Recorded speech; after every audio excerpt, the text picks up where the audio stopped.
안녕하세요. 한국인의 모든 것입니다. 이번 영상은 평소와는 분위기가 조금 다르기에 이에 대한 설명을 드릴까 합니다.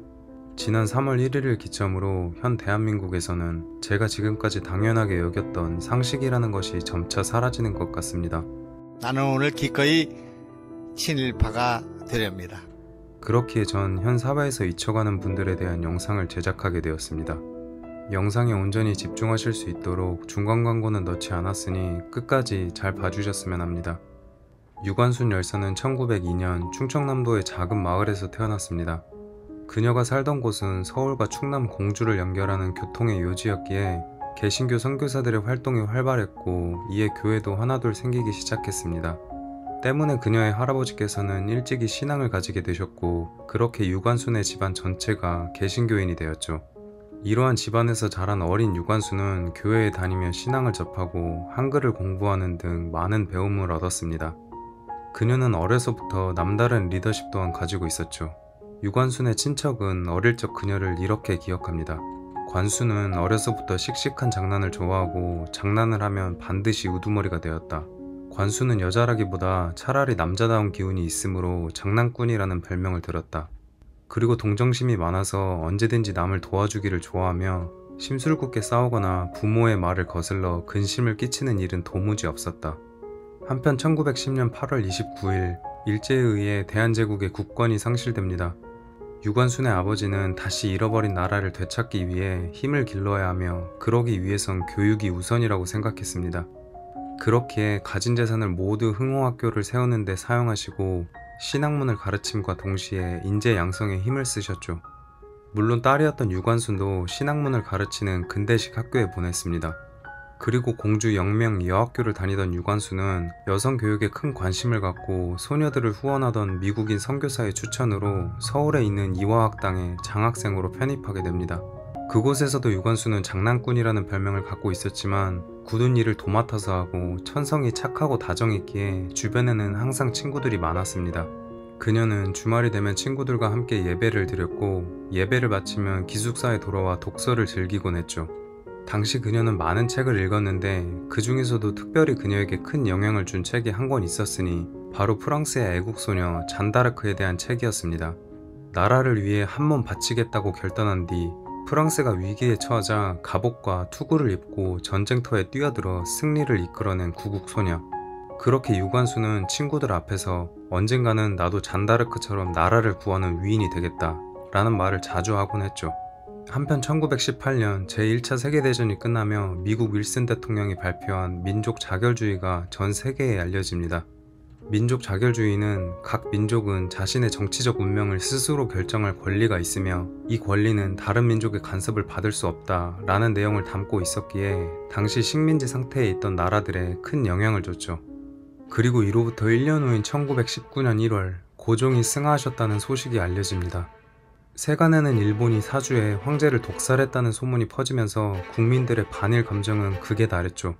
당시 황제의 죽음으로 전국은 눈물바다였고 많은 이들이 황제의 장례식에 참가하기 위해 서울에 도착했습니다. 유관순 또한 일본에 대한 분노가 극에 달했고 나라를 위해서 무언가 해야겠다는 생각이 가득했죠. 그리고 이 시기 미국 대통령 윌슨의 민족자결주의가 조선에도 적용되어야 한다며 많은 사람들이 독립을 해야 한다는 생각을 하게 됩니다. 실제로 손병희, 이승훈 등 민족대표 33인을 중심으로 한 독립 만세운동이 준비되고 있었죠. 그렇게 1919년 3월 1일 오후 2시 태화관에 모인 민족대표 33인은 독립선언식을 가졌고 탑골 공원에 모인 많은 사람들은 기미독립 선언서를 낭독한 뒤 태극기를 들고 대한독립 만세를 외치며 시가행진을 시작했습니다. 실제로 조선의 독립이 이뤄진 것이라 오해를 하고 만세 행렬에 일반 시민들까지 합세하며 그 세력은 더욱 커졌죠. 시위대가 이화학당 앞을 지나자 그 소리를 들은 학생들도 이에 참여하길 원했습니다. 그러나 이화학당의 선생님들은 학생들이 위험에 처할까봐 교문 앞을 막아섰고 이에 유관순과 친구들은 학교 뒷담을 넘어 시위대에 합류합니다. 그렇게 유관순과 친구들은 그동안 입 밖으로 꺼낼 수 없었던 조선 독립을 외치며 만세 시위대와 하나가 되었죠. 한편 만세 시위를 성공적으로 이끈 학생 대표단은 3월 5일 남대문역 앞에서 또 한 번의 학생연합 만세 시위를 계획하고 유관순도 여기에 참여하게 됩니다. 이날은 황제의 국장이 모두 끝나 기차역 앞에는 고향에 내려가는 사람들로 가득한 날이었죠. 만세 행렬이 다시 시작하자 일제는 기마 헌병대를 동원해 행진을 막았고 또 시위대를 향해 무자비한 폭행과 사격을 시작했습니다. 이날 유관순을 포함한 이화학교 학생들은 일제에 체포돼 끌려갔지만 외국인 선교사들의 도움으로 가까스로 학교에 돌아올 수 있었죠. 3월 10일 조선총독부는 학생들이 시위에 대거 참여하고 학교가 점점 시위운동의 중심지가 되어가고 있다며 전국적 휴교령을 내립니다. 더 이상 학교에서 머무를 수 없게 된 유관순과 그 친구들은 고향에 내려가 각자 만세운동을 하기로 결의합니다. 한편 전국적으로는 만세운동이 진행되고 있었지만 그녀의 고향인 천안지역은 아직도 조용한 상태였죠. 이에 유관순은 고향에서의 만세운동을 계획하려 했으나 준비 과정이 쉽지 않았기에 아버지께 도움을 요청하게 됩니다. 이후 그녀는 마을 어른들과의 상의 끝에 사람들이 많이 모이는 아우네 장터의 장날 4월 1일을 거사일로 정했습니다. 특히나 4월 1일은 음력으로 3월 1일이었기에 서울에서 시작된 독립만세운동의 뜻을 살리기에도 좋았죠. 유관순은 아침이면 주변 마을을 돌아다니며 만세운동에 참여할 것을 독려하며 이후 집에 돌아와서는 밤을 새워가며 태극기를 만들었습니다. 1919년 4월 1일 아우네 장터는 장날이었기 때문에 아침 일찍부터 장사꾼들로 인해 가득 차 있었습니다. 그리고 그 사이에서 바쁘게 돌아다니고 있는 무리가 있었으니 바로 유관순과 그 친구들이었죠. 이들은 주민들을 만날 때마다 오늘 독립만세를 부릅니다. 장터를 떠나지 마세요 라고 말하며 매일 밤 그려놓은 태극기를 그들 손에 쥐어주었고 사람들은 이를 얼른 옷소매나 품속에 숨겼습니다. 약속 시간인 오후 1시가 되자 숙연해진 장터 한가운데에서 조선이 독립국가이며 조선인은 자주민임을 선언하는 독립선언문이 낭독됩니다. 이후 장터에 모인 사람들은 일제히 품속에 감췄던 태극기를 꺼내 흔들며 대한독립 만세를 외치기 시작했고 500여 명의 군중은 점차 늘어나 3천여 명에 이르게 되죠. 이에 당황한 일본 헌병대는 군중을 향해 검을 휘두르고 결국은 발포를 명령합니다. 그리고 이 자리에서 유관순의 아버지와 어머니는 그 총검에 의해 순국하시게 됩니다. 두 눈으로 이 장면을 목격한 그녀는 그렇게 피눈물을 흘리고 절망하고 또 더욱 분노했죠. 일제의 무력 진압에 격분한 군중들은 더욱 거세게 항의했지만 이후 일제에 증원된 병력 때문에 결국 이들은 해산할 수밖에 없었습니다. 그리고 유관순은 만세 시위 주동자로 체포되어 공주 검사국으로 이송되죠. 5월 9일 유관순은 법원에서 아우네 장터 만세 시위와 관련된 1심 재판을 받게 됩니다. 법정에 들어선 유관순은 판사에게 조선의 독립과 만세운동의 정당성을 강하게 주장했지만 판사는 이를 들어주지 않았죠. 그때 재판장에서는 잘못을 인정한다면 감형을 해준다 라는 회유 시도도 있었으나 당시 유관순은 이렇게 말했습니다. 왜 제 나라 독립을 위해 만세를 부른 것이 죄가 되느냐? 왜 평화적으로 아무런 무기를 갖지 않고 만세를 부르며 시가를 행진하는 사람들에게 무차별 총질을 해대어 아버지, 어머니를 비롯하여 무고한 수많은 목숨을 저리도 무참하게 빼앗을 수 있느냐? 죄가 있다면 불법적으로 남의 나라를 빼앗은 일본에 있는 것 아니냐? 입이 있어도 말을 할 수 없으며 귀가 있어도 들을 수 없으며 눈이 있어도 볼 수 없는 이 지옥 같은 식민지 지배에 죄가 있는 것이 아니냐? 자유는 하늘이 내려준 것이며 누구도 이것을 빼앗을 수 없다. 무슨 권리로 신성한 인간의 권리를 빼앗으려 하느냐? 나는 죄인이 아니요. 그리고 나는 우리나라가 독립하는 그 순간까지 죽는 한이 있더라도 만세를 부를 것이요. 나는 대한의 백성으로서 마땅히 해야 할 일을 했을 뿐인데 당신들이 나를 죄인으로 몰고 있을 뿐이요. 나는 도둑을 몰아내려 했을 뿐이요. 당신들이 남의 나라를 빼앗았는데 도둑이 아니고 무엇이란 말이요.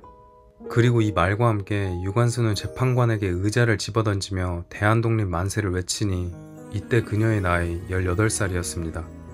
그렇게 그녀에게는 법정 모독죄가 추가되어 징역 5년형을 선고받았죠. 이후 그녀는 서대문 형무소 8호방에서 복역하게 됩니다. 원래의 수용 인원은 5명밖에 되지 않은 작은 방이었지만 그곳엔 무려 35명이 수용돼 있었죠. 가만히 서 있으면 발이 부었기 때문에 그들은 좁은 방 안을 계속해서 걸어야만 했습니다. 잘 공간마저 없어 잘 때는 몇 명은 서 있고 몇 명은 자는 식으로 교대하며 잠을 자야 할 정도였고요. 그러나 이렇게 힘든 옥중 상황에서도 유관순은 수시로 독립만세를 외쳤습니다. 이때마다 교도관은 유관순 열사를 끌고 나와 폭행과 모진 고문을 가했지만 그녀의 의지를 꺾지 못했죠. 그녀는 옥중에서 이런 말을 남기기도 했습니다. 내 손톱이 빠져나가고 내 귀와 코가 잘리고 내 손과 다리가 부러져도 그 고통은 이길 수 있사오나 나라를 잃어버린 고통만은 견딜 수 없습니다. 나라에 바칠 목숨이 오직 하나밖에 없는 것이 이 소녀의 유일한 슬픔입니다. 그 주동자가 됐거든요. 여기서 만세 부르다가 주동자가 되니까 붙들어다 공주로 끌어갔어요. 공주 감옥으로. 예. 예, 글로 끌어가가지고 양중이 서울 감옥으로 왔어요. 그래가지고 그냥 몹치 때리고 하니까는 그 백이 다 못했겠죠. 오죽해가지고 아예 얘기만 해도 이렇게 피가 끓어요. 더워요. 피가 더워져. 그녀는 연이은 고문으로 몸이 성취하는 와중에도 옥살이에 힘들어하는 감방 동료들부터 챙기고 그들을 격려했습니다. 그리고 시간이 지나 1920년 2월 유관순은 함께 복역하던 열사들과 함께 3.1운동 1주년을 기념하며 옥중 만세운동을 계획합니다. 약속된 3월 1일 오후 2시가 되자 유관순이 있는 8호 감방을 시작으로 여자 감방 전체에서 독립 만세 함성이 퍼졌습니다. 여자 감방에서 시작된 만세 소리에 남자 수감자들까지 합세해 서대문 형무소에 있던 전체 3천여 명의 수감자들이 모두 독립만세를 외치기 시작했죠. 그 만세 소리가 얼마나 컸는지 그 소리는 형무소를 넘어 거리까지 퍼졌고 형무소 주변에 전차 통행이 마비될 정도로 형무소 주위에는 많은 인파가 몰렸고요. 이처럼 옥중에서 펼쳐진 만세운동은 매우 성공적이었습니다. 그러나 이후 일본 교도관들은 가장 엄격해야 할 형무소가 만세운동의 중심지가 되었다는 데 분노하며 그 주동자를 어떻게 해서든 찾으려 했죠. 그러나 모두가 나서 자기가 주동자라고 주장했고 결국 주동자를 찾을 수 없었던 일제는 유관순을 지목합니다. 이날 그녀는 일제의 모진 구타와 고문으로 자궁과 방광이 파열되었으나 제대로 된 치료조차 받지 못했습니다. 그리고 옥중 만세운동으로부터 한 달 후 대한민국의 마지막 황태자 영친왕이 일본의 왕녀 방자여사와 결혼을 하며 이를 기념해 형기를 절반으로 줄여주는 특사가 시작됐습니다. 시간이 흘러 많은 동료들이 추록을 하고 유관순도 그녀의 추록일인 1920년 9월 30일을 기다리고 있었죠. 그러나 정말 너무나 안타깝게도 추록 이틀 전인 1920년 9월 28일 19살의 유관순은 고문 후유증으로 차가운 감옥에서 생을 마감하게 됩니다. 그 이틀을 견디지 못하시고 꽃다운 나이에 목숨을 잃으신 거죠. 이로부터 이틀 후 이화학당에서는 형무소 당국에 시신의 인도를 요구했습니다. 하지만 일제는 참혹한 고문의 흔적이 남아있는 그녀의 시신을 비밀리에 처리하고자 이 요구를 수차례 거절했죠. 이때 이화학당 학교장과 교사는 당장 시신을 내어주지 않을 경우 이 일을 모두 미국에 폭로하겠다며 강력하게 항의했습니다. 그제야 일본은 이 일을 해외 언론에 알리지 말 것, 그리고 장례는 가급적 조용히 치를 것이라는 조건을 붙여 시신을 인도했죠. 그렇게 유관순 열사는 장례식 이후 이태원 공동묘지에 표지와 비석도 없이 묻히게 됩니다. 그런데 이후 일본이 이 공동묘지 지역을 밀어내고 그 위에 군용기지를 만드는 바람에 그 유해마저 잃어버렸죠. 그거를 다 사진을 찍었어. 이 팔다리를 찍어서 귀에짝에다 담았거든. 담았는데 이것도 안 내줘 그놈들이. 그래서 몰래 갔다가 유태원에다가 이태원에다가 이제 묻었어요. 장사를 지냈어요. 그랬는데 지금은 이제 이태원에서 미군 시장이 되고 또 도로가 났어요. 어딘지 몰라요. 지금 분간 못해요. 유관순 열사의 사진을 제가 아휴, 내가 아이고 만져봐. 아이고 세상에. 이 참 어린 나이에 그러나 오늘 영상의 제목은 잊혀가는 유관순 그리고 이름 없는 7,509명의 이야기입니다. 제가 이런 제목을 사용한 이유는 이러합니다. 3.1 운동이 진행되었던 한 달 동안의 전국 시위 건수가 1,542회, 사망 7,509명, 부상 15,961명, 그리고 46,948명이 체포를 당하셨습니다. 우리에게 유관순 열사는 잘 알려져 있지만 그녀와 마찬가지로 대한민국의 독립을 염원하며 현장에서 돌아가신 7,509분들은 잘 알려지지 않은 것이 현실입니다. 그리고 이 7,509분들마저 3.1운동이 진행된 약 한 달 동안 돌아가신 분들이며 일제강점기 35년 동안 고통받고 또 순국하신 분들의 숫자는 수십만을 쉽게 넘을 겁니다. 유관순 열사만이 아니라 그동안 알려지지 않았지만 대한민국을 위해, 그리고 지금 이 영상을 보고 있는 우리들을 위해 이름 없이 순국하신 7,509분, 그리고 이보다 훨씬 더 많은 열사님들을 기억해 주시길 바랍니다.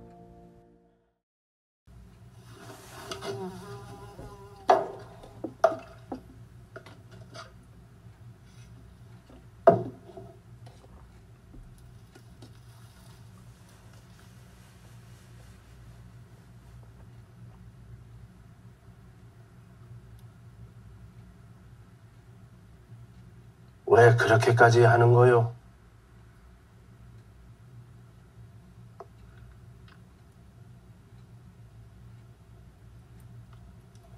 그럼 누가 합니까?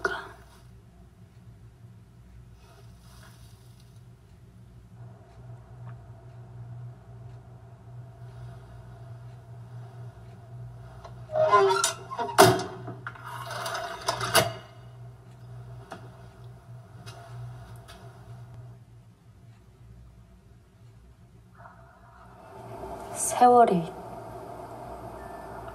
얼마나 흐른 거요? 2019년입니다.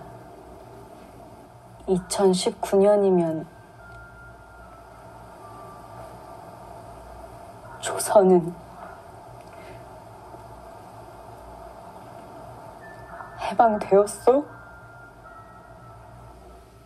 네, 해방된 지 벌써 74년이 지났습니다. 그래, 거긴 지금 살만하오? 어린애들 배도 안 굵고 목숨 걸고 싸울 일 없이 평화롭고 행복하오? 어느 시절이라고 항상 다 좋을 수만은 없겠지. 그래도 부디 그렇게 만들어 주시오.